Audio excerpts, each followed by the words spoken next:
గుర్తుంది. ఆ రాత్రి ఎవరో పసిపాప ఏడుపు వినిపించింది. మీ ఇంట్లో చుట్టాలు ఎవరైనా వచ్చారేమోనని చూద్దామని వచ్చాను. నేను ఇంట్లో అడుగు పెట్టకముందే ఒక ఆవిడ బిడ్డనెత్తుకుని బయటకు వచ్చింది. నన్ను గమనించకుండానే వెళ్ళిపోయింది. బిడ్డనెత్తుకున్నా? అవును, నిన్న రాత్రి కూడా మీ ఇంటికి వచ్చిందిగా ఆవిడే.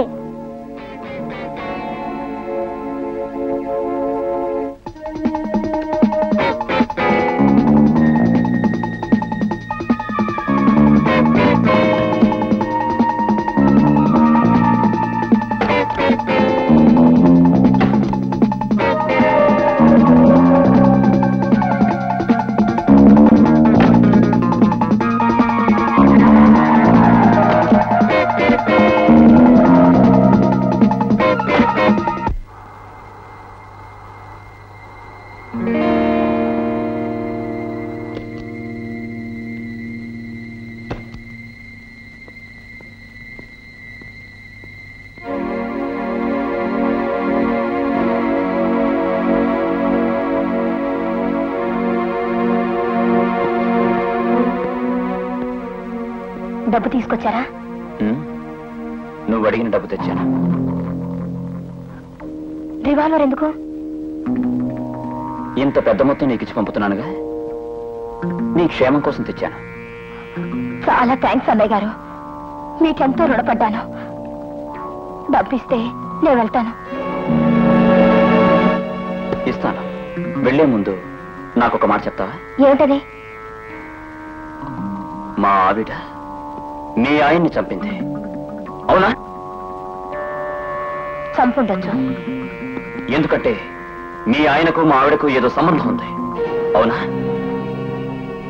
అవును. నీకతను చెప్పాడా? చెప్పలేదు, ఊహిస్తున్నాను. ఊహించేతను ఆ రోజు మా ఇంటి వరకు వెంబడించావా? నేను వెంబడించాను. అసలు నిన్నటి వరకు మీ ఇల్లు నాకు తెలీదు. నాలుక చీరేస్తాను.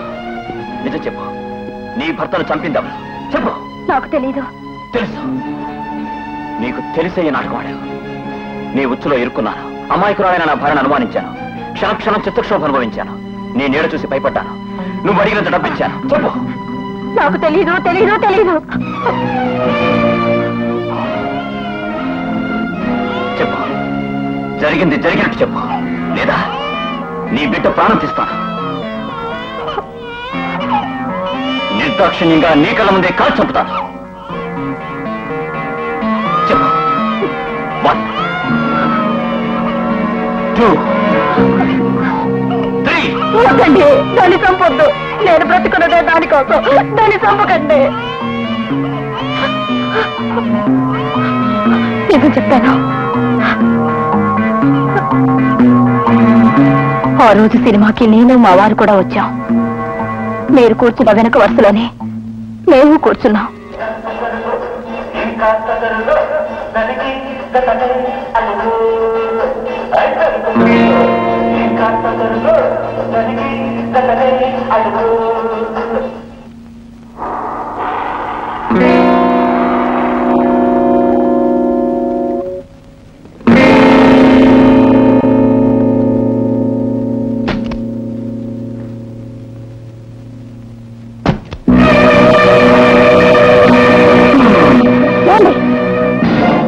లలిత, ఇక్కడికి వచ్చావు.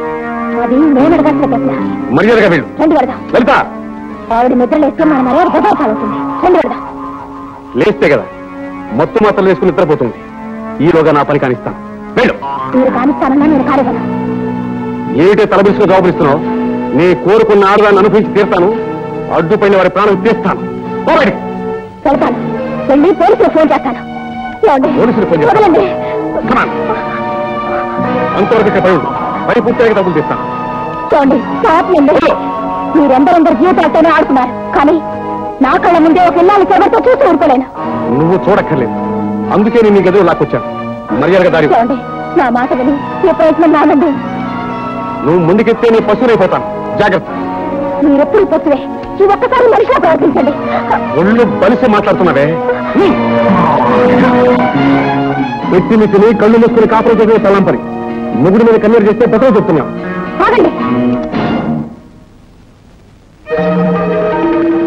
పాప నేను ఎట్టే చెప్తున్నాను. దాన్ని దాటుకుని వెళ్తే పాప ఎవరు చంపిన తొట్టు?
మీ చేతుల్లో పోవాలని కోరుకున్నారు, కానీ నా చేతులతో మిమ్మల్ని చంపేశారండి.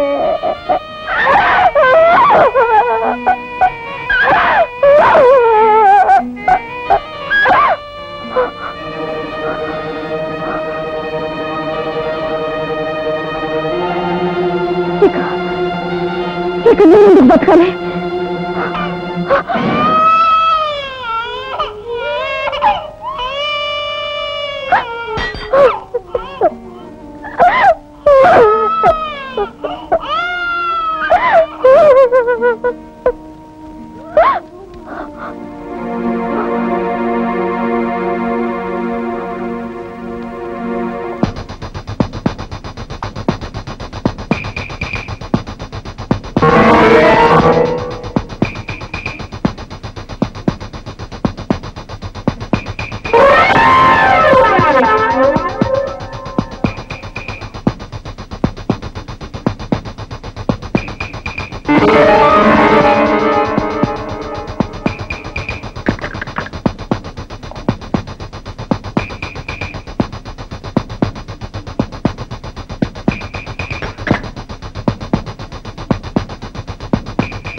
కన్న కడుపు తీపితో బ్రతకడానికి నిర్ణయించుకున్నాను.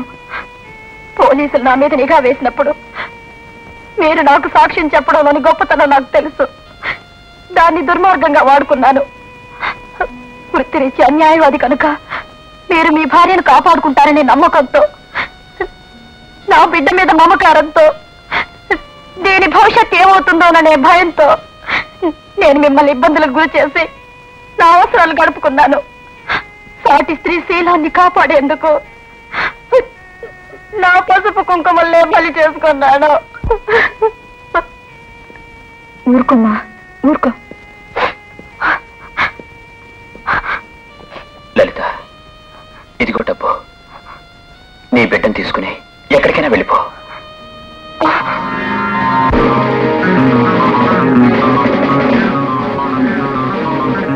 థ్యాంక్ యూ లలిత. నీ స్టేట్మెంట్ రికార్డ్ చేశాం. స్టేషన్కి పద.